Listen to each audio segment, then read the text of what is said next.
क्या आप जानते हैं कि दहेज प्रथा के कारण प्रतिदिन 21 बहनें आत्महत्या करती है। ससुराल वालों द्वारा दहेज के लिए 70% बहनों को प्रताड़ित किया जाता है और अगर ये बुराई जड़ से खत्म नहीं हुई तो न जाने कितनी बहनों को इसी तरह आत्महत्याएं करनी पड़ सकती है। सरकार ने भी इसके लिए सख्त कदम तो उठा लिए, लेकिन इंसान के भीतर छुपे लालच रूपी राक्षस को कैसे खत्म किया जाए, ये एक सबसे बड़ा चिंता का विषय है।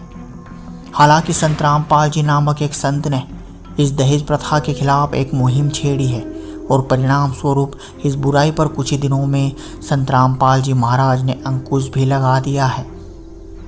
ऐसे लाखों लोग हैं जिन्होंने संत रामपाल जी महाराज का ज्ञान समझकर दहेज का लेन देन पूरी तरह से बंद कर दिया और इसी वजह से वर्तमान में लाखों बहनें सुखी हो चुकी है।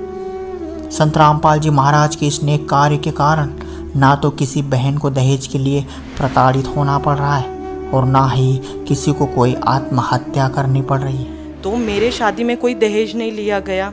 मैंने जो जोड़ा भी पहना था वो मुझे मेरे ससुराल से आया था। ना उन्होंने कोई मांग रखी, ना 1 रुपए का भी मैंने दहेज। बेटी को बेटी बनाकर ही लाना है, बहू बनाकर नहीं। तो ये दहेज प्रथा इसलिए हमारे संत रामपाल जी महाराज जी ने बंद की।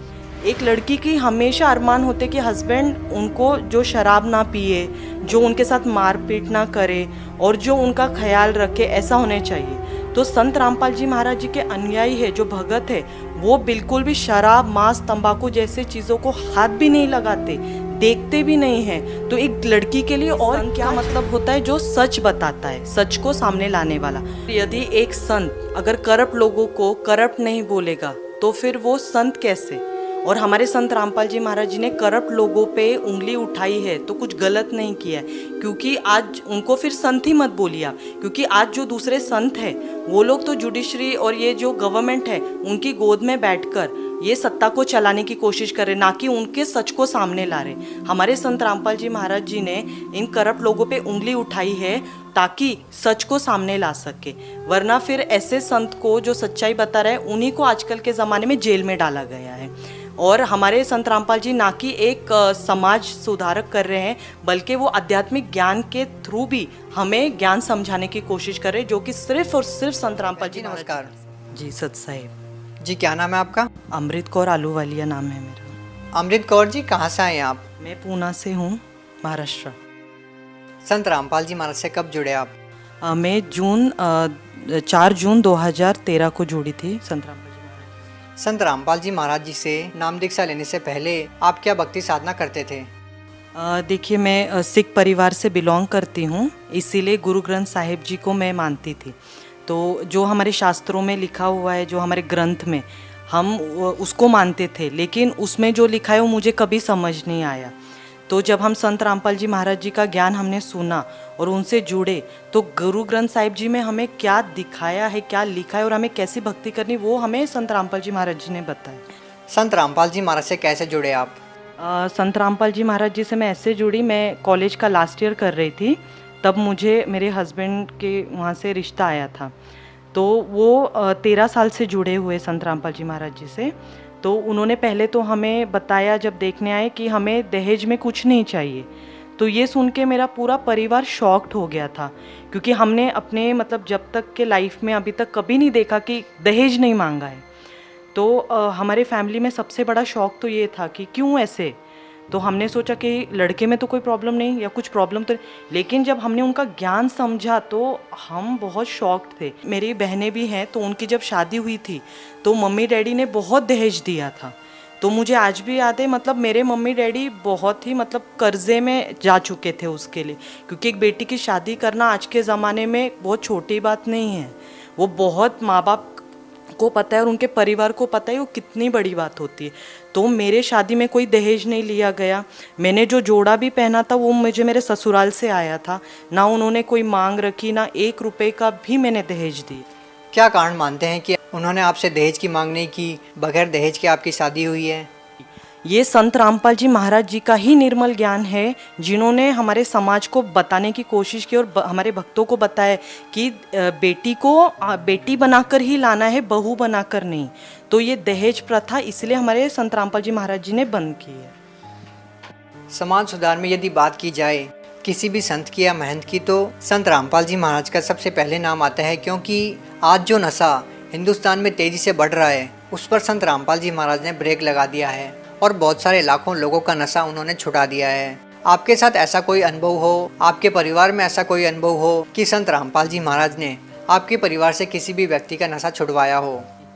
सबसे बड़ा लाभ परमात्मा ने जैसे ही नाम लिया ये दिया, मेरे माता पिता और मैं और मेरे चाचा चाची हम लोग ये राधा स्वामी से जुड़े हुए थे। तो वहाँ पर सत्संग में जाते थे लेकिन कोई ज्ञान नहीं था। मतलब मैं जाती थी लेकिन मुझे वहाँ का ज्ञान नहीं समझ आता था कि क्या ज्ञान देना चाहते वो। वहाँ पर बताया जाता था कि आप परमात्मा आपको परीक्षा लेने के लिए भेज रहे हैं, फिर उसके बाद में आपको परीक्षा देनी है, शरीर चेंज का आना है। मतलब ये इसका कोई मीनिंग नहीं, मीनिंगलेस था मेरे लिए ज्ञान। तो मेरे डैडी फिर भी नशा करते थे, वहाँ पर बताया जाता था नशा नहीं करो, लेकिन मेरे डैडी ने नहीं छोड़ा। जैसे ही संत रामपाल जी महाराज जी से हम जुड़े वो दिन और आज का दिन है, हमें भक्ति ये नाम दीक्षा लेकर आज 4 साल हो चुके हैं पूरे। मेरे डैडी ने फिर से कभी सिगरेट की तरफ या शराब की तरफ देखा भी नहीं है।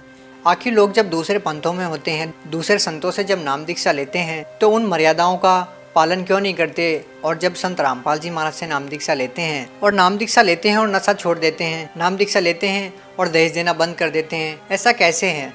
ये हमारे संत रामपाल जी महाराज जी पूर्ण परमात्मा है और जो इनका ज्ञान है ये निर्मल ज्ञान है और शास्त्रों के अनुसार भक्ति बताते हैं। तो जैसे इस ज्ञान को हम समझते हैं, विद प्रूफ्स देखते हैं, हमें तुरंत हमारी आत्मा को पता चलता है कि ये ज्ञान जो है ये निर्मल है और ये ज्ञान 100% प्योर ज्ञान है। ये ज्ञान हमें और कहीं नहीं मिलेगा। तो जितना हो सके इस भक्ति को करके मोक्ष प्राप्ति का है। अभी जैसे मैं कॉलेज लाइफ में थी, तो जो कॉलेज लाइफ है, education, youngsters only knows the word is enjoyment, they don't know भक्ति।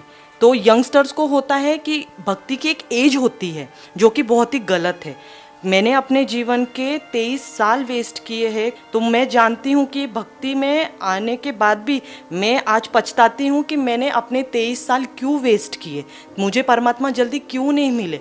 फिर भी नो अदर देन लेस परमात्मा मुझे मिल गए और आज मैंने जो अपना कॉलेज के बाद की जो लाइफ है, परमात्मा ने इतने अच्छे से, क्योंकि एक हस्बैंड होता है, एक लड़की की हमेशा अरमान होते कि हस्बैंड उनको जो शराब ना पिए, जो उनके साथ मारपीट ना करे और जो उनका ख्याल रखे, ऐसा होने चाहिए।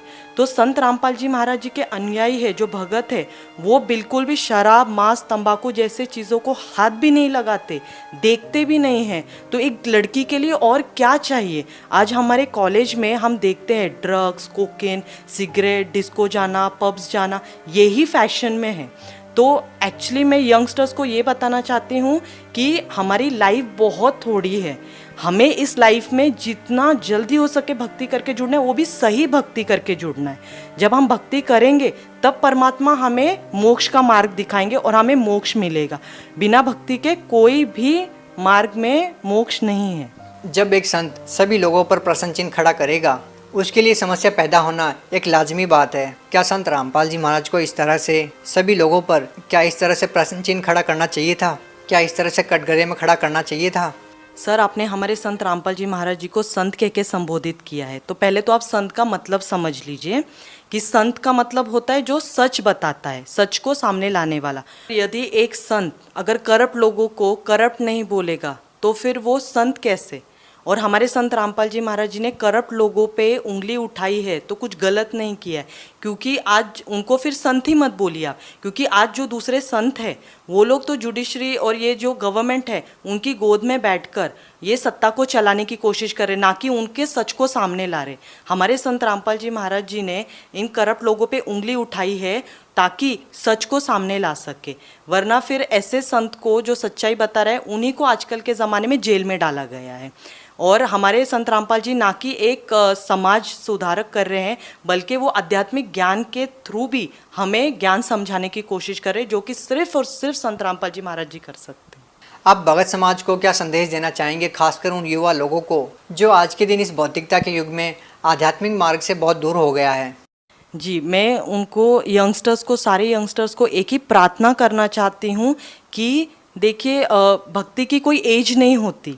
जब भी परमात्मा मिले, सच्चा ज्ञान मिले, जो कि संत रामपाल जी महाराज जी का ज्ञान है, we should just grab the opportunity, because ये अपॉर्चुनिटी बार बार नहीं मिलती। आज हम जब देखते हैं यंगस्टर्स को कि कब मौत हो जाए, ना जाने काल की कर डारे, किस विधि पलट जाए पासा वे, जिन्ना दे सिर ते मौत खड़क दी उन्होंने केड़ा हासा वे। ये गुरु नानक जी ने बताया था कि मौत तो कभी भी आ सकती है। तो हम इस संसार में जहाँ इतने दुखे, वहाँ क्या खुशी मना रहे, किस बात की? क्योंकि जाना तो एक दिन है ही, ये निश्चित है।